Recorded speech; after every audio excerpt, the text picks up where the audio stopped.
ಆತ್ಮಾವಲೋಕನ ಸಮಸ್ತ ಪ್ರೇಕ್ಷಕ ವೃಂದದೊಂದಿಗೆ ಶ್ರೀಹರಿ ಮಾಡುವ ಸ್ವಾಗತ ಸುಸ್ವಾಗತ.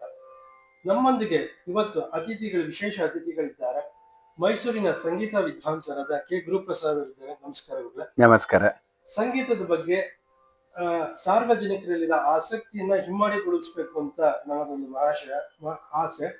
ಸಾಮಾನ್ಯವಾಗಿ ಸಂಗೀತ ಕಚೇರಿಗಳಿಗೆ ಹೋದಾಗ ವಯಸ್ಕರು ಬರ್ತಾರೆ, ವೃದ್ಧರು ಬರ್ತಾರೆ, ತೀರಾ ಪುಟ್ಟ ಮಕ್ಕಳು ಬರ್ತಾರೆ. ಅವ್ರು ಕೇಳಿದ್ರೆ ನಾವು ಸಂಗೀತ ಪಾಠ ಕಲಿತೀರ ಶಿಷ್ಯರು ಅಂತ ಹೇಳ್ತಾರೆ.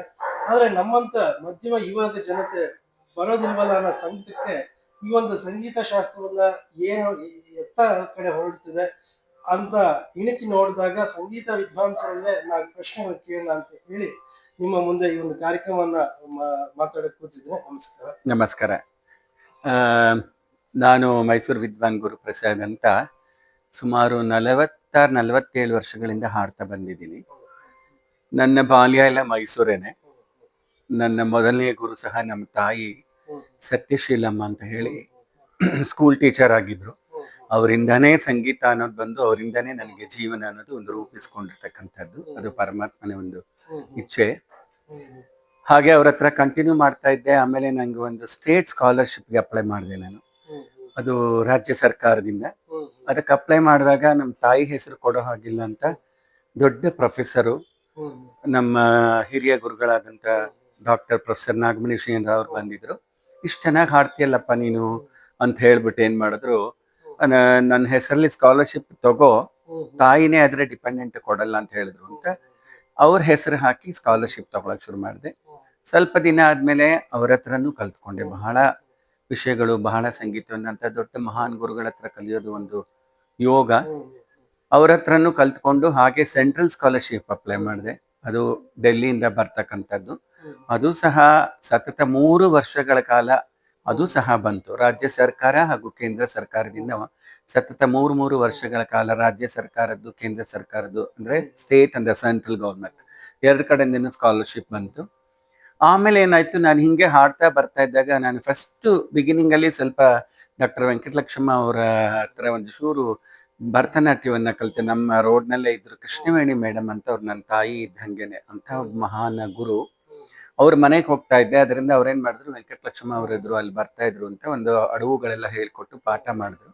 ಆಮೇಲೆ ನನಗೆ ನೃತ್ಯ ಮಾಡೋದಷ್ಟು ಇಷ್ಟ ಆಗ್ಲಿಲ್ಲ. ಅದರಿಂದ ನೃತ್ಯಕ್ಕೆ ಹಾಡಕ್ಕೆ ಅಂತ ಶುರು ಮಾಡಿದೆ. ಹಾಗಾಗಿ ಸುಮಾರು ನೃತ್ಯಗಳಿಗೆ 47 ವರ್ಷದಲ್ಲಿ ಹಾಗೆ ಹಾಡ್ತಾ ಬರ್ತಾ ಇದ್ದೆ.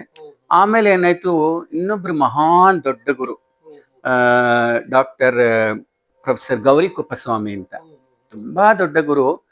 ಅವರು ನೋಡಿ, ಯಾರ ಹತ್ರನೂ ಒಂದೇ ಒಂದು 5 ಪೈಸೆನೂ ಅಪೇಕ್ಷೆ ಮಾಡದೆ ಅಂತ ಮಹಾನ್ ಮೇಧಾವಿ ಅಂತ ಗುರು ನಮ್ಗೆ ಪಾಠ ಮಾಡಿದ್ರು. ಅದು ಸ್ವಲ್ಪ ನನಗೆ ಲೇಟ್ ಆಗಿ ಸಿಕ್ಕಿದ್ರು ಅವರು. ಇನ್ನು ಮುಂಚೆ ಸಿಕ್ಕಿದ್ರೆ ಇನ್ನ ಸ್ವಲ್ಪ ಕಲಿಬೋದಾಗಿತ್ತು. ಅಷ್ಟೊಳಗೆ ನಾನೇನ್ ಮಾಡಿದೆ, ಡಾನ್ಸ್ಗಳಿಗೆಲ್ಲ ಹಾಡ್ಕೊಂಡು ಸುಮಾರು ವರ್ಷ ನಾನು ಕಲಿತಾ ಬಂದೆ. ಹೀಗಾಗಿ ನನ್ನ ನೃತ್ಯ ಕಾರ್ಯಕ್ರಮಗಳಿಗೆ ಸಂಗೀತ ಲೆಕ್ಚರ್ ಡೆಮಾನ್ಸ್ಟ್ರೇಷನ್ಸು ಎಷ್ಟೊಂದು ಮಾಡಿ ಸುಮಾರು ನಾನು ಒಂದು 17-18 ಕಂಟ್ರಿ ಅಂತಾರಾಜ್ಯ ಮಟ್ಟದಲ್ಲಿ ಹಾಡ್ಬಿಟ್ಟು ಬಂದೆ. ಎಲ್ಲ ದೇವರಿಚ್ಛೆ, ದೊಡ್ಡವರ ಆಶೀರ್ವಾದದಿಂದ ನನಗೆ ಅನುಕೂಲ ಆಯ್ತು. ಹಾಗೆ ನಮ್ಮ ಮೈಸೂರಿನಲ್ಲಿ ಫಸ್ಟು ನಾನೇನ್ ಮಾಡಿದೆ, ಆರ್ಕೆಸ್ಟ್ರಾ ಹಾಡ್ತಾ ಇದ್ದೆ, ಚಿತ್ರಸಂಗೀತಕ್ಕೆ ಹಾಡ್ತಾ ಇದ್ದೆ. ಬಹಳಷ್ಟು ಪ್ರೋಗ್ರಾಮ್ಗಳು, ಅಂದ್ರೆ ಒಂದು ತಿಂಗಳು ಗಣೇಶದಲ್ಲಿ 30 ದಿನದಲ್ಲಿ 40-45 ಪ್ರೋಗ್ರಾಮ್ ಮಾಡ್ತಾ ಇದ್ವಿ. ಈ ತರಹ ಪ್ರೋಗ್ರಾಮ್ ಮಾಡಿದ್ವಿ. ಇದಾದ್ಮೇಲೆ ಭಾವಗೀತೆ, ಭಕ್ತಿಗೀತೆ, ಜಾನಪದ ಗೀತೆಗಳನ್ನ ಹಾಡಿದ್ವಿ. ಅದು ಅಷ್ಟೇ ಸಾಕಷ್ಟು ಪ್ರೋಗ್ರಾಮ್ ಮಾಡಿದ್ವಿ. ಆಗ್ತಾ ಇದ್ದಂಗೆ ನಾನೇನ್ ಮಾಡಿದೆ, ಡಾನ್ಸ್ಗೆ ಹಾಡ್ಬೇಕು ಅಂತ. ಯಾಕಂದ್ರೆ ನಮ್ಮಲ್ಲಿ ಸ್ವಲ್ಪ ಕಷ್ಟ ಇತ್ತು. ಡಾನ್ಸ್ಗೆ ಹಾಡೋದ್ರಿಂದ ಸ್ವಲ್ಪ ಹಣ ಸಿಗುತ್ತೆ ಅಂತ ಗೊತ್ತಾಯ್ತು. ಹಾಗಾಗಿ ಡಾನ್ಸ್ಗೆ ಹಾಡಕ್ ಶುರು ಮಾಡಿದೆ. ಹಾಗಾಗಿ ಡಾನ್ಸ್ಗೆ ಹಾಡಿ ಸುಮಾರು ಹೆಸರನ್ನ ಗಳಿಸ್ಕೊಂಡೆ. ಅನೇಕ ಪ್ರಸಿದ್ಧ ವಿದ್ವಾಂಸರುಗಳಿಗೆ, ಚಿಕ್ಕ ಪುಟ್ಟ ಒಂದು ಡಾನ್ಸರ್ ಇಂದ ಹಿಡಿದು ದೊಡ್ಡ ಗುರುಗಳವರೆಗೂ ಹಾಡುವಂತ ಅವಕಾಶ ನನಗೆ ದೇವರು ಕಲ್ಪಿಸಿಕೊಟ್ಟ. ಹಾಗಾಗಿ ಸುಮಾರು 47 ವರ್ಷಗಳಿಂದ ಹಾಡ್ಕೊಂಡು ಬಂದಿದ್ದೀನಿ. ಮೈಸೂರಿನಲ್ಲಿ ಇರ್ತಕ್ಕಂಥ ಡಾಕ್ಟರ್ ವೆಂಕಟಲಕ್ಷ್ಮ ಆಗ್ಲಿ, ನಮ್ಮ ಕೃಷ್ಣವೇಣಿ ಅಮ್ಮ ಆಗ್ಲಿ, ಆಮೇಲೆ ಲಲಿತಾ ಕೋರೆ ಅಂತ ಅವರು, ಲಲಿತಾ ಕಾಂಚನ್ ಅಂತ, ಆಮೇಲೆ ಡಾಕ್ಟರ್ ವಸುಂಧರಾ ದೊರೆಸ್ವಾಮಿ, ತುಂಬಾ ಬಹಳ ಪ್ರಸಿದ್ಧ ವಿದ್ವಾಂಸರು. ಅವ್ರಿಗೆಲ್ಲ 25 ವರ್ಷ ಸರ್ವಿಸ್ ಮಾಡಿದೆ ನಾನು. ಡಾಕ್ಟರ್ ನಂದಿನಿ ಈಶ್ವರ್ ಅವರು, ಇನ್ನ ಎಲ್ಲಾರ್ಗು, ಕೃಪಾ ಪಡ್ಕೆ ಅವ್ರಿಗೆ, ಹಾಗೆ ಪ್ರತಿ ಒಂದು ಗುರುಗಳಿಗೂ ಹಾಡಿದ್ದೀನಿ ನಾನು. ಪಂಕಜ ರಾಮಕೃಷ್ಣಯ್ಯ ಅಂತ ಅವರಿಗೆ, ವಿಷ್ಣುದಾಸ್ ಮಾಸ್ಟರ್ ಅಂತ ಇದ್ರು, ಬಹಳ ಫೇಮಸ್ ಮೇಷ್ಟ್ರು ಅವರು. ಸುಂದರ ದೊರೆಸ್ವಾಮಿ ಅಂತ ಅವ್ರ ಹೆಸರು ಹೇಳಿದ್ರಿ. ಅವ್ರನ್ನ ನಾನು ಮೊನ್ನೆ ನೋಡ್ಕೊಂಡ್ ಬಂದೆ. ಅವ್ರಿಗೆ 75 ವರ್ಷ ದಾಟಿದೆ ಅಂತ ಹೌದು ಹೌದು, ಹೇಳ್ಲಿಕ್ಕೆ ಆಗಲ್ಲ. 76 ವರ್ಷ ಆದ್ರೂ ಇವತ್ತಿಗೂ ಪರ್ಫಾರ್ಮ್ ಮಾಡ್ತಾರೆ. ತುಂಬಾ ಚೆನ್ನಾಗಿ ಅವರು ನಾಟ್ಯ ಹೌದು ಹೌದು ಇವತ್ತಿಗೂ ಚೆನ್ನಾಗಿ ತುಂಬಾನೇ. ಅಯ್ಯೋ, ಅದಕ್ಕಾಗಿ ಅವರೆಲ್ಲ ಡಿವೋಟ್ ಮಾಡಿದಂತ ದೊಡ್ಡ ಐಕಾನ್ಗಳು ಸುಂದರ ದೊರೆಸ್ವಾಮಿ ಅವರೆಲ್ಲ. ನಾವೆಲ್ಲ ಇವತ್ತಿಗೂ ಅವ್ರನ್ನ ಅಮ್ಮ ಅಂತಾನೆ ಕರೆಯೋದು, ಅಷ್ಟು ಮಟ್ಟಿಗೆ ನನ್ನ ಪ್ರೀತಿಯಾಗಿ ಬೆಳೆಸಿದ್ರು. ಹಾಗೆ ವಿಷ್ಣುದಾಸ್ ಮಾಸ್ಟ್ರು ಬಹಳ ಹಳಬ್ರು, ತುಂಬಾ ಒಳ್ಳೆ ಗುರುಗಳು. ಅವ್ರಿಗೆ ತುಂಬಾ ವರ್ಷ ಹಾಡಿದೆ. ಆಮೇಲೆ ಸೋಮಶೇಖರ್ ಸರ್ ಅಂತ ಇದ್ರು, ಅವರು ಅಷ್ಟೇ ಬಹಳ ಒಳ್ಳೆ ಮೇಧಾವಿ, ತುಂಬಾ ಒಳ್ಳೆ ಮನುಷ್ಯರು. ಚಾಮುಂಡಿಪುರಮಲ್ಲಿ ಇದ್ರು. ಅವರಿಗೆ ಅವ್ರ ಮಗಳು ಶ್ರೀಲಕ್ಷ್ಮಿ ಅಂತ, ಅವರಿಗೆ ಎಲ್ಲರಿಗೂ ಪ್ರತಿಯೊಬ್ಬರಿಗೂ ಈ ತರ ಹಾಡಿ ನನಗೇನೋ ತುಂಬಾ ಒಳ್ಳೆ ಸಂಗೀತ, ನನ್ನ ಸಂಗೀತ ಇಂಪ್ರೂವ್ ಮಾಡ್ಕೊಳ್ಳೋಕೆ, ಸಂಗೀತದಿಂದ ಹಾಡಿ ಅದರಲ್ಲಿ ಸಂಪಾದನೆ ಮಾಡ್ಕೊಳ್ಳೋಕೆ ಅನುಭವವನ್ನು ಕೊಟ್ಟಂತ ಒಂದು ನನ್ನ ವೃತ್ತಿ ಆಯ್ತದು. ಹಾಗಾಗಿ ಅದನ್ನ ಮಾಡ್ಕೊಂಡು ಬರ್ತಾ ಇದ್ದೀನಿ. ಒಂದು ಹೇಳಿದ್ನಲ್ಲ, 20 ಕಂಟ್ರಿ ಎಲ್ಲ ವಿಸಿಟ್ ಮಾಡಿ ಬಂದೆ, ಬೇಕಾದಷ್ಟು. ಆಮೇಲೆ ಏನಂದ್ರೆ, ಇನ್ನ ಒಂದು ವಿಶೇಷವಾದ ಏನಂದ್ರೆ, ಡಾಕ್ಟರ್ ವಸುಂಧರಾ ದೊರೆಸ್ವಾಮಿ ಅವರು ಯುನೆಸ್ಕೋನಲ್ಲಿ, ಫ್ರಾನ್ಸ್ ಅಲ್ಲಿ ಯುನೆಸ್ಕೋನಲ್ಲಿ ಒಂದು ಕಾರ್ಯಕ್ರಮ ಬಂತು. ಅವರೇ ಮೊದಲನೇ ಮಹಿಳೆ ನೃತ್ಯವನ್ನ ಮಾಡಿದಂತ ಒಂದು ಅಪರ್ಚುನಿಟಿ. ಯುನೆಸ್ಕೋ ಅಂದ್ರೆ ಫ್ರಾನ್ಸ್ ಅಲ್ಲಿ ನಡೆಯುವಂತ ಒಂದು ದೊಡ್ಡ ಕಾರ್ಯಕ್ರಮ. It is an international programme. ಅಲ್ಲಿ ಹಾಡಕ್ಕೂ ಸಹ ನನ್ನನ್ನೇ ಕರ್ಕೊಂಡು ಹೋಗಿದ್ರು. ನನಗೂ ಒಂದು ಒಳ್ಳೆ ಅವಕಾಶ ಸಿಕ್ತು. ನಾನು ಒಬ್ಬ ಮೊದಲನೆಯ ಡಾನ್ಸ್ಗೆ ಹಾಡುವಂತ ಒಬ್ಬ ಹಾಡುಗಾರನಾಗಿ ಅಲ್ಲಿ ಹಾಡಿದೆ. ಬಹಳಷ್ಟು ಹೆಸರು ಮಾಡಿದ್ವಿ. 2 ತಿಂಗಳು. ಆಮೇಲೆ ಅಲ್ಲೂ ಕಾರ್ಯಕ್ರಮಗಳನ್ನು ಕೊಟ್ವಿ. ICCR ಇಂದ ಒಳ್ಳೊಳ್ಳೆ ಕಡೆಗೆ ಹೋಗಿ ಬಂದ್ವಿ. ಹೀಗೆ ಅನೇಕ ಕಡೆ ಹಾಡಿ, ಅನೇಕ ಸಂಗೀತ ಪ್ರಾತ್ಯಕ್ಷಿತೆಗಳನ್ನ, ಸಂಗೀತ ಸಂಯೋಜನೆಗಳನ್ನ, ನೃತ್ಯ ಸಂಯೋಜನೆಗಳನ್ನ, ನೃತ್ಯ ನಾಟಕಗಳಿಗೆ ಸಂಗೀತವನ್ನ, ಈ ತರ ಹಾಡಿ ಅನೇಕವಾದ ಕಾರ್ಯಕ್ರಮವನ್ನ ನೀಡ್ತಾ ಬಂದಿದ್ದೀನಿ. ನಂದೇ ಆದ ಒಂದಷ್ಟು ಕಾಂಪೋಸಿಷನ್ ಸಹ ಮಾಡಿದ್ದೀನಿ. ನೃತ್ಯಕ್ಕೆ ಬೇಕಾದ ಪುಷ್ಪಾಂಜಲಿ, ಜತೀಸ್ವರ, ತಿಲ್ಲಾನ, ಹಾಗೆ ದಾಸರ ಪದಗಳನ್ನ ತಗೊಂಡು ವರ್ಣದ ರೂಪಕ್ಕೂ ಮಾಡಿದ್ದೀನಿ. ಕುವೆಂಪುರವರ ಒಂದು ಸಾಹಿತ್ಯವನ್ನ ತಗೊಂಡು ಅದನ್ನ ಪದವರ್ಣ ರೂಪಕ್ಕೆ ಮಾಡಿದ್ದೀನಿ. ಯಾರೋ ಕೇಳಿದ ನೃತ್ಯದವರು ಅಂತ. ಈ ತರ ಏನೋ ಪರಮಾತ್ಮ ಕೊಟ್ಟಿರುವಂತ ಒಂದು ನಾಲೆಡ್ಜ್ ಅಲ್ಲಿ ನನಗೆ ಗೊತ್ತಿರೋಷ್ಟನ್ನ ನಾನು ಮಾಡ್ಕೊಂಡು ಬಂದಿದ್ದೀನಿ. ಹರಿಯವರೇ, ಸಂಗೀತ ಅನ್ನೋದು ಗಂಧರ್ವ ವಿದ್ಯೆ ಅಂತ ಕೇಳ್ಪಟ್ಟಿದ್ದೀನಿ. ಹೌದು. ಗಂಧರ್ವ ವಿದ್ಯೆ ಅಂತಂದ್ರೆ ಇದು ಸುಲಭವಾಗಿ ದಕ್ಕುವಂತದ್ದಲ್ಲ. ದಕ್ಕಿಸ್ಕೋಬೇಕು ಅಂತಂದ್ರೆ ನೀವು ಹೇಳ್ದಂಗೆ ಪೂರ್ವಜನ್ಮದ ಪುಣ್ಯ ಇರ್ಬೇಕು, ಇಲ್ಲ ನಮ್ಮ ಪರಿಶ್ರಮ ತುಂಬಾ ಅಗಾಧವಾಗಿ. ಹೌದು ಹೌದು. ಸಾಧಾರಣವಾಗಿ ನಮ್ಮಂತ ಒಂದು ಸಾಮಾನ್ಯ ಜನರಿಗೆ ಇದು ಒಲಿಯಂತದ್ದಲ್ಲ. ನೀವು ಸರಸ್ವತಿನ ಈ ತರ ಆರಾಧಿಸ್ತಾ ಸಂಗೀತದ ಒಂದು ವೃತ್ತಿಯಾಗಿಸಿಕೊಂಡಿದ್ದೀರಾ. ಒಂದ್ ರೀತಿ ಹೆಮ್ಮೆ ಅಂತ ನಮ್ಮ. ಏನಿಲ್ಲ, ಅದಕ್ಕೆ ಹೇಳ್ತೀನಲ್ಲ, ನಮ್ಮ ತಂದೆ ತಾಯಿಗಳು ಪ್ರಮುಖವಾಗಿ ಅವರ ಆಶೀರ್ವಾದ, ನನ್ನ ಗುರುಗಳ ಆಶೀರ್ವಾದ, ಹಾಗೆ ದೊಡ್ಡ ದೊಡ್ಡ ವ್ಯಕ್ತಿಗಳು, ನನಗೆ ವೆಲ್ ವಿಶರ್ಸ್ ಅಂತ ಇರುವಂತ ಮಹಾನ್ ವ್ಯಕ್ತಿಗಳಿದ್ದಾರೆ. ಅವರೆಲ್ಲ ಇವತ್ತಿಗೂ ಬ್ಲೆಸ್ ಮಾಡ್ತಾರೆ. ಆಶೀರ್ವಾದದಿಂದ ನಾನು ಬೆಳೀತಾ ಬಂದಿದ್ದೀನಿ, ತಪ್ಪಾಗ್ಲಾರ್ದು. ಹೇಳ್ತೀನಲ್ಲ, ನಾನು ಅನೇಕ ಲೈಟ್ ಮ್ಯೂಸಿಕ್, ಆರ್ಕೆಸ್ಟ್ರಾ, ಇಷ್ಟಲ್ದೆ ನಿಮ್ಗೆ ಇನ್ನೂ ಒಂದು ವಿಷಯ ಹೇಳ್ಬೇಕೇನಂದ್ರೆ, ದೊಡ್ಡ ಒಬ್ರು ಚಿತ್ರನಟರು ರಾಜಾನಂದ್ ಅಂತ ಇದ್ರು, ನಿಮ್ಗೆ ಗೊತ್ತಿರ್ಬೇಕು. ಅವ್ರಿಗೂ ಸಹ ಡ್ರಾಮಾಗಳಿಗೆ 3 ವರ್ಷ ಹಾಡಿದ್ದೀನಿ ಸಂಗೀತ ಮಾಡಿ. ಡ್ರಾಮಾ ಎಲ್ಲ ನಿಮಗೆ ಗೊತ್ತಿದೆ, ರಾತ್ರಿ 10 ಗಂಟೆಗೆ ಸ್ಟಾರ್ಟ್ ಆದರೆ ಬೆಳಗ್ಗೆ 5 ಗಂಟೆವರೆಗೂ ನಡೆಯೋದು. ಹಾಗಾಗಿ ಅಂತಹವರ ಒಂದು ಡ್ರಾಮಾಗೂ ಹಾಡಿ ಎಲ್ಲರಿಗೂ ಹಾಡುವಂತ ಒಂದು ಅವಕಾಶ ನನಗೆ ಸಿಕ್ತು. ನನಗೆ ಅದರಿಂದ ಬೆಳೆಯೋಕ್ಕೆ ಒಂದು ಅವಕಾಶ ಆಯ್ತು. ಅದರಿಂದ ನಾನು ಮಾಡ್ಕೊಂಡು ಬರ್ತಾ ಇದ್ದೀನಿ. ಈಗಲೂ ಸಹ ನಮ್ಮದೇ ಒಂದು ನಾಟ್ಯ ಸಂಗೀತಾಲಯ ರಿಸರ್ಚ್ ಇನ್ಸ್ಟಿಟ್ಯೂಟ್ ಅಂತ ಇಟ್ಕೊಂಡು ಅಲ್ಲಿ ಮಕ್ಕಳು ಸಂಗೀತವನ್ನ, ಭಾವಗೀತೆಗಳನ್ನ, ನೃತ್ಯ ಗೀತೆಗಳನ್ನ, ಶಾಸ್ತ್ರೀಯ ಸಂಗೀತವನ್ನ, ದೇವರ ನಾಮ, ಭಜನೆ, ಲೈಟ್ ಮ್ಯೂಸಿಕ್, ನಟುವಾಂಗ, ಕಂಪೋಸಿಷನ್ ಆಫ್ ಡಾನ್ಸ್ ಎಲ್ಲಾನು ದೇವರು ನನಗೆ ವರವಾಗಿ ಕೊಟ್ಟಿರೋದ್ರಿಂದ ಪ್ರತಿಯೊಂದನ್ನು ಹೇಳ್ಕೊಡ್ತಾ ಇದ್ದೀನಿ. ಅದನ್ನ ರೂಢಿಸ್ಕೊಂಡು ಬಂದಿದ್ದೀನಿ. ಇದೆಲ್ಲ ಹೇಳ್ತೀನಲ್ಲ, ದೊಡ್ಡವರು ನಮ್ಮ ತಂದೆ ತಾಯಿಗಳ ಆಶೀರ್ವಾದ. ಯಾವ್ದಾದ್ರು ಹಾಡ್ಬೋದಾ, ನೀವು ಹಾಡನ್ನ ಕೇಳಬಹುದಾ? ಖಂಡಿತ. ನಾನು ನಿಮ್ಗೆ ಫಸ್ಟ್ ಎತ್ಕೊಳ್ತಾ ಯಾಕೆ ಹೇಳ್ತೀನಿ ಅಂದ್ರೆ, ಒಂದು ಕುವೆಂಪುರವರು ಒಂದು ಗಣೇಶನ ಮೇಲೆ ಒಂದು ಕೃತಿಯನ್ನ ಬರ್ತಿದ್ದಾರೆ. ನಾನು ಇನ್ನೊಂದು ಹೇಳೋದ್ ಮರ್ತೆ. ಇದೆಲ್ಲದಕ್ಕಿಂತ P. ರಮ ಅಂತ ಒಬ್ರು ಹಾಡ್ತಾ ಇದ್ರು ಮೈಸೂರಿನಲ್ಲಿ, ಬಹಳ ಪ್ರಸಿದ್ಧ ವಿದ್ವಾಂಸೆ ಆಕೆ. ಅವ್ರ ಹತ್ರನೂ ಸ್ವಲ್ಪ ದಿನ ಕಲಿತೆ. ಬಹಳ ಚೆನ್ನಾಗಿ ಹೇಳ್ಕೊಟ್ರು. ಅವಾಗೆಲ್ಲ ಪಾಪ ನಾವೆಲ್ಲ ಫೀಸ್ಗಳು ಕೊಟ್ಟಿದ್ ಏನೂ ಅಲ್ಲ, 50 ರೂಪಾಯಿ 75 ರೂಪಾಯಿ ಕೊಟ್ಕೊಂಡು ಅವರೆಲ್ಲ ತುಂಬಾ ಚೆನ್ನಾಗಿ ಹೇಳ್ಕೊಟ್ರು. ಅದನ್ನು ನಾನು ಮರ್ತ್ಬಿಟ್ಟಿದ್ದೆ, ಅದಕ್ಕೆ ಹೇಳಿದೆ. ಅಂಥವರ ನಿರ್ದೇಶನದಲ್ಲಿ ಅವ್ರ ಜೊತೆಯಲ್ಲೂ ಬೇಕಾದಷ್ಟು ನೃತ್ಯಗಳಿಗೆ, ಲೈಟ್ ಮ್ಯೂಸಿಕ್ ಪ್ರೋಗ್ರಾಮ್ಸ್ಗೆ ಎಲ್ಲಾನು ಹಾಡಿದ್ವಿ. ಇದೆಲ್ಲ ಹೇಳ್ತೀನಲ್ಲ, ದೇವರು ಕೊಟ್ಟ ಒಂದು ಭಾಗ್ಯ ನನಗೆ ಕರುಣಿಸ್ತು. ಕುವೆಂಪುರವರು ಒಂದು ಗಣೇಶನ ಮೇಲೆ ಒಂದು ಗೀತೆಯನ್ನು ಬರೆದಿದ್ದಾರೆ. ಅದನ್ನು ಸಹ ನನಗೆ ನಮ್ಮ ಮೇಡಮ್ ಹೇಳ್ಕೊಟ್ಟಿದ್ರು, ನಮ್ಮ ಮೇಡಮು. ಅದನ್ನ ಸ್ವಲ್ಪ ಕ್ಲಾಸಿಕಲ್ ಆಗಿ ಮಾಡಿಕೊಂಡು ನಾನು, ಏನಂದ್ರೆ ಅದು ಗಣೇಶನ ಮೇಲೆ ಇರ್ತಕ್ಕಂಥ ಅದು ಕೃತಿ ಯಾರಿಗೂ ಗೊತ್ತಿಲ್ಲ, ಅದಕ್ಕೆ ಸುಮ್ಮನೆ ಒಂದು ಚೂರು ಅದನ್ನ ನಿಮಗೆ ಹಾಡು ತೋರಿಸಿ ನಾನು.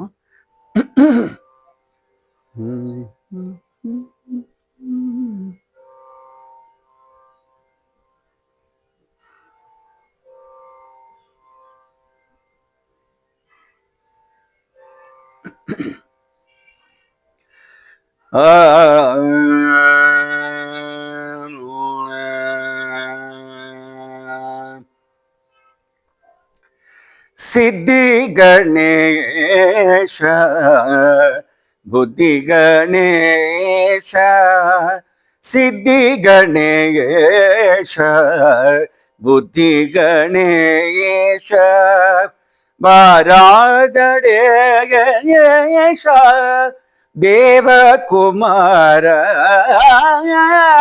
ಸಿದ್ಧಿ ಗಣೇಶ ಬುದ್ಧಿ ಗಣೇಶ, ಬಾರಾ ಗಣೇಶ ದೇವಕುಮಾರ, ಸಿದ್ಧಿ ಗಣೇಶ ಬುದ್ಧಿ ಗಣೇಶ.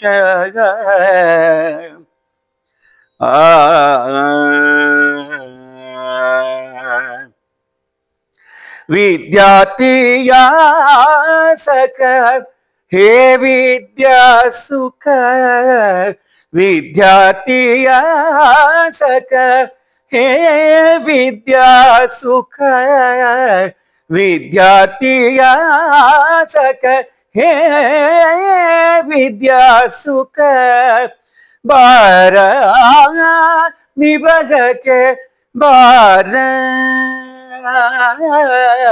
ಬಾರ ನಿಭಗಕ್ಕೆ ಬಾರ, ಬಾರ ಸಿದ್ಧಿ ಗಣೇಶ ಬುದ್ಧಿ ಗಣೇಶ.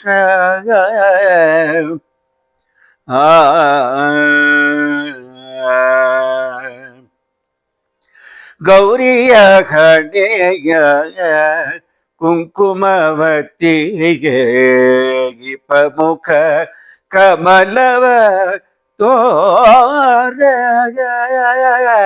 ಗೌರಿಯ ಹಣೆಯ ಕುಂಕುಮವತಿಗೆ ಪ್ರಮುಖ ಕಮಲವ ತೋರ, ಬ್ರಹ್ಮಚರ್ಯತ ಸಮೋಯಮ ಸಂಭವ, ಬ್ರಹ್ಮಚರ್ಯತ ಸಂಯಮ ಸಂಭವ, ವಿದ್ಯುತ್ತೇಜವ ಬಾರ, ಬ್ರಹ್ಮಚರ್ಯತ ಸಂಯಮ ಸಂಭವ, ವಿದ್ಯುತ್ತೇಜವ ಬಾರ, ಬಾರ ಸಿದ್ಧಿ ಗಣೇಶ ಬುದ್ಧಿ ಗಣೇಶ, ಬಾರ ಗಣೇಶ ದೇವಕುಮಾರ, ಸಿದ್ಧಿ ಗಣೇಶ ಬುದ್ಧಿ ಗಣೇಶ, ಸಿದ್ಧಿ ಗಣೇಶ ಬುದ್ಧಿ ಗಣೇಶ, ಗಣೇಶ ಗಣೇಶ.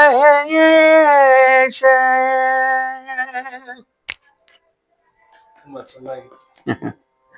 ಕುವೆಂಪುರವರು ತುಂಬಾ ಸೊಗಸಾಗಿ ರಚನೆ, ಶಾಸ್ತ್ರೀಯಕ್ಕೆ ಹೌದು, ಏನಂದ್ರೆ ಇದು ಭಾವಗೀತೆ ರೂಪದಲ್ಲಿ ಇರೋದನ್ನ ಸ್ವಲ್ಪ ಅದಕ್ಕೆ ಹಂಸಧ್ವನಿ ರಾಗದಲ್ಲಿ ಇರ್ತಕ್ಕಂಥದಕ್ಕೆ ನಾವ್ ಇನ್ನ ಸ್ವಲ್ಪ ಗೊತ್ತಿರೋರು ಅದನ್ನ ಸೇರಿಸಿ ಹಾಡಿದ್ರೆ ಬಹಳ ಮೆರುಗು ಕೊಡುತ್ತೆ ನೋಡಿ.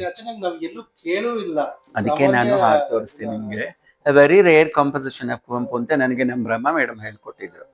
ಹಾಗೆ ಕೃಷ್ಣಮೇಡಿ ಮೇಡಮ್ ಹೇಳಿದೆ ನೋಡಿ, ನಾನು ಫಸ್ಟ್ ಮೊಟ್ಟ ಮೊದಲು ನೃತ್ಯಕ್ಕೆ ಹಾಡಿದ್ದೆ ಅವರು. ಅವರು ಒಂದು ನನಗೆ ತುಂಬಾ ಒಳ್ಳೆ ತಾಯಿ ಇದ್ದಂಗೆ. ಅವರಿಂದ ಅನೇಕ ವಿಷಯಗಳನ್ನ ಕಲ್ತ್ವಿ. ಯಾಕೆಂದ್ರೆ ಅಂತ ಸಿಸ್ಟಮ್ಯಾಟಿಕ್, ಅಂತ ಒಳ್ಳೆ ಗ್ರೇಟ್ ಸಂಸ್ಕಾರ ಇರ್ತಕ್ಕಂಥ ನೃತ್ಯಗಾರರವರೆಲ್ಲಾನು. ಬಹಳ ಸಂತೋಷ ಆಗುತ್ತೆ ನನಗೆ. ಅದೆಲ್ಲ ಹೇಳ್ತೀನಲ್ಲ, ದೇವರು ಕೊಟ್ಟ ವರ. ನನ್ಗಂತ ಗುರುಗಳು ಅಂತ ಅವರೆಲ್ಲ ಸಿಕ್ಕಿ ನನ್ನ ಕೈಲಿ ಹಾಡಿಸ್ಕೊಂಡು ಅನೇಕ ಕಾರ್ಯಕ್ರಮಗಳು. ಇದಲ್ಲದೆ ವಸುಂಧರಾ ದೊರೆಸ್ವಾಮಿ ಅವ್ರಿಗೆ ಹೇಳಿದೆ ನೋಡಿ, ಅಂತ ಮಹಾನ್ ಕಲಾವಿದೆ ಆದ್ರು ನಮ್ಗೆಲ್ಲ ಕೈ ತುತ್ತು ತಿನ್ಸಿ ಬಾಯಿಗೆ ಊಟ ಮಾಡಿಸಿದ್ದಾರೆ ಅಂತ ಮಹಾನ್ ತಾಯಿಯವರು. ಅದನ್ನೆಲ್ಲ ಮಾಡಿಸಿದ್ದಾರೆ. ಅನೇಕ ದೊಡ್ಡ ದೊಡ್ಡ ಕಾರ್ಯಕ್ರಮಗಳು ಅವರ ಜೊತೆ. ಒಂದು ಬಾಂಬೆನಲ್ಲಿ NCP ಆಡಿಟೋರಿಯಂ ಅಂತ ನೀವು ಕೇಳಿದಿರ ಇಲ್ವೋ ಹರಿ? ತುಂಬಾ ದೊಡ್ಡ ಆಡಿಟೋರಿಯಂ. ಅಲ್ಲಿ ಏನಂದ್ರೆ, ನಾವು ಒಂದು ಪಲ್ಲವಿ ಹಾಡ್ಬೇಕಾದ್ರೆ 4 ಆವರ್ತ ಹಾಡ್ಬೇಕು ಹಿಂದಕ್ಕೆ ಹೋಗಕ್ಕೆ ಮುಂದಕ್ಕೆ ಬರಕ್ಕೆ. ಅಂತಹ ದೊಡ್ಡ ದೊಡ್ಡ ಸ್ಟೇಜ್ಗಳಲ್ಲೆಲ್ಲ ಹಾಡುವಂತ ಒಂದು ಅವಕಾಶ ದೇವರು ಕಲ್ಪಿಸಿಕೊಟ್ಟು ಒಳ್ಳೆಯದನ್ನ ಮಾಡಿದ್ದಾರೆ. ಇದಲ್ಲದೆ ತ್ರಿವೇಣಿ ಆಡಿಟೋರಿಯಂ ಅಂತ, ಅಲ್ಲಿ ದೊಡ್ಡ ದೊಡ್ಡ ಕ್ರಿಟಿಕ್ಸ್, ಮ್ಯೂಸಿಕ್ ಅಕಾಡೆಮಿ ಚೆನ್ನೈಯಲ್ಲಿ ದೊಡ್ಡ ದೊಡ್ಡ ಕ್ರಿಟಿಕ್ಸ್ ಎಲ್ಲ ಬಂದು ನಮ್ದನ್ನೆಲ್ಲ ತುಂಬಾ ಚೆನ್ನಾಗಿ ಬರೆದು ತುಂಬಾ ವಿಶ್ಲೇಷಣೆ ಮಾಡಿದ್ದಾರೆ. ಮೈಸೂರಲ್ಲೂ ಅಷ್ಟೇ GT ನಾರಾಯಣರಾವ್ ಸರ್ ಇದ್ರು, ರಾಘವೇಂದ್ರ ಮೂರ್ತಿಗಳಿದ್ರು, CN ಚಂದ್ರಶೇಖರ್ ಇದ್ರು. ಹಾಗೆ ಮೈಸೂರು, ಬೆಂಗಳೂರಿನಲ್ಲಿ ಅನೇಕ ಪ್ರಸಿದ್ಧ ನೃತ್ಯಗಾರರಿಗೆಲ್ಲ ಹಾಡ್ತಾ ಬಂದೆ. ಇದೆಲ್ಲ ನನ್ನ ಒಂದು ಭಾಗ್ಯ ಅಂತ ಅನ್ಕೊಳ್ತೀನಿ.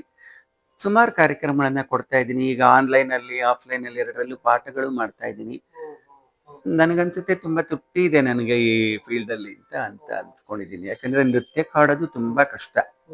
ಕಚೇರಿ ಮಾಡ್ಬಿಡ್ಬೋದು ಹರಿ, ನೃತ್ಯಕ್ಕೆಲ್ಲ ಹಾಡೋದು ತುಂಬಾ ಕಷ್ಟ. ಹಾಡುಗಾರನಿಗೆ ತುಂಬಾ ಒಳ್ಳೆ ಸ್ಟ್ಯಾಮಿನಾ ಬೇಕು, ಪೊಟೆನ್ಶಿಯಾಲಿಟಿ ಬೇಕು. ಒಂದು ಮ್ಯೂಸಿಕ್ ಮಾಡ್ಬೇಕಾದ್ರೂ ಅಷ್ಟೇ, ಅದಕ್ಕೆ ಆ ಸಾಹಿತ್ಯನ ಗಮನಿಸ್ಕೊಂಡು ಏನ್ ಸಂಗೀತ ಸಂಯೋಜನೆ ಮಾಡ್ಬೋದು. ಈಗ ಕುವೆಂಪು ನೀವು ಕೇಳಿದ್ರಿ ಕೇಳೇ ಇರಲ್ಲ ಅಂತ, ಅದು ಸಾಧಾರಣ ಒಂದು ಭಾವಗೀತೆ. ಅದಕ್ಕೆ ನಾವು ಏನು ಹಂಸಧ್ವನಿನ ಇನ್ನ ನನಗೆ ತಿಳಿದಿರೋಷ್ಟು ನಾಲೆಡ್ಜ್ ಅಲ್ಲಿ ಮಾತ್ರ ಹಾಡಿದೆ. ಇನ್ನ ತಿಳಿದಿರೋ ಕಲಾವಿದರುಗಳು ಇನ್ನ ಚೆನ್ನಾಗಿ ಹಾಡೋರು ಇದ್ದಾರೆ. ಆತರ ನಮ್ಗೆ ಎಷ್ಟು ಗೊತ್ತಿದೆ ಅದಕ್ಕೆ ನಾವು ಅದಕ್ಕೆ ರಸವನ್ನ ಹಾಕಿ ಮಾಡಿದ್ರೆ ಶ್ರೋತೃಗಳಿಗೆ ಅದಿನ್ನ. ನೋಡಿ, ಇವತ್ತಿನ ಕಾಲಘಟ್ಟ ಏನಾಗ್ತಿದೆ ಅಂತಂದ್ರೆ, ಈ ರೀತಿಯ ಸಾಹಿತ್ಯ ಇರ್ಬೋದು, ಸಂಗೀತ ಇರ್ಬೋದು, ಎಲ್ಲೋ ಒಂದು ರೀತಿ ಅದನ್ನ ಕ್ಷೀಣಿಸ್ತಾ ಇದೆ ಅಂತ ಹೇಳ್ಬೋದು. ಯಾಕಂತಂದ್ರೆ ಸಿಗಬೇಕಾದಂತ ಮನ್ನಣೆ ಸಿಗದೆ, ಎಲ್ಲೋ ಒಂದು ಕಡೆ ಒಂದು 100 ಜನನೋ 50 ಜನನೋ ಬರೀ ಕೇವಲ ವಯಸ್ಸಾದವರೇ ಬಂದು ಒಂದು ರೀತಿಯ ಶಾಸ್ತ್ರೀಯ ಸಂಗೀತವನ್ನ, ಒಂದ್ ರೀತಿ ಗಮಕ ಕಲೆ ಅಂತೂ ಅದು ತೀರಾ ಕುಸಿದು ಬೀಳ್ತಾ ಇದೆ ಅಂತ ಒಂದ್ ರೀತಿ, ಎಲ್ಲೋ ಒಂದ್ ರೀತಿಯ ಮನಸ್ಸಿಗೆ ನೋವಾಗುತ್ತೆ ಬಹಳ. ಇಂತ ಈಗ ನೋಡಿ, ಚಲನಚಿತ್ರ ಗೀತೆಗಳಿಗಿರ್ಬೋದು, ಭಾವಗೀತೆಗಳು, ಏನಾದ್ರೂ ತಾಯಿ ಬೇರೆ ಶಾಸ್ತ್ರೀಯ ಸಂಗೀತನೇ ಎಲ್ಲದಕ್ಕೂ ತಾಯಿ ಬೇರು ಅಂತ. ನೋಡಿ, ನೀವ್ ಅನ್ಕೊಳ್ತೀರ ಚಲನಚಿತ್ರ ಗೀತೆಗಳು ಅಂದಾಗ ನಾನು ಹೇಳಕ್ ಇಷ್ಟಪಡ್ತೀನಿ. ನನ್ನ ಮನೆ, ನಾನು ಮೊದಲಿಂದ ದ ಗ್ರೇಟ್ ಲೆಜೆಂಡ್ ಜಾನಕಿಯಮ್ಮ, ಜಾನಕಿಯಮ್ಮ ಅವರ ಹಾಡುಗಳನ್ನ ಕೇಳ್ಕೊಂಡೇ ಬೆಳೆದಿರ್ತಕ್ಕಂಥವ್ನು. ಅವ್ರ ಹಾಡುಗಳಂದ್ರೆ ನನಗೆ ಬಹಳ ಇಷ್ಟ. ಹಾಗಾಗಿ ನನ್ನ ಅದೃಷ್ಟ ಅದು. ಏನಾಯ್ತಂದ್ರೆ, ಮೈಸೂರಿನಲ್ಲಿ ಇರ್ತಕ್ಕಂಥ ನನ್ನ ಅತ್ಯಂತ ಆತ್ಮೀಯ ಗೆಳೆಯ ನವೀನ್ ಅಂತ, ಅವ್ರುಗಳು ಏನ್ ಮಾಡಿದ್ರು, ಜಾನಕಿಯಮ್ಮ ಅವ್ರ ಮನೆಗೆ ಬರ್ತಾ ಇದ್ರು ಅಂತ ಹೇಳಿ ಜಾನಕಿಯಮ್ಮ ನಮ್ಮ ಮನೆಗೆ ಬಂದುಬಿಟ್ರು. ನನ್ನ ಸ್ಕೂಲು ನಮ್ಮ ಮನೆಯಲ್ಲ ಇನಾಗ್ರೇಟ್ ಮಾಡಿಕೊಟ್ರು. ಸುಮಾರು 20 ವರ್ಷದಿಂದ ಅವ್ರ ಜೊತೆ ಒಡನಾಟ ಇಟ್ಕೊಂಡು ಅವ್ರು ಮಾಡಿದಂತ ಕಡೆಯ ಮೈಸೂರಿನಲ್ಲಿ ಇರ್ತಕ್ಕಂಥ ಕಾರ್ಯಕ್ರಮದಲ್ಲೂ ನಾನು ಹಾಡಿದೆ. ಅಂತಹ ಒಂದು ಭಾಗ್ಯ ನನಗೆ ಲಭಿಸ್ತು. ಅಂತ ಗ್ರೇಟ್ ಲೆಜೆಂಡ್ ಗಾನ ಕೋಗಿಲೆ, ನೈಟಿಂಗೇಲ್ ಆಫ್ ಇಂಡಿಯಾ.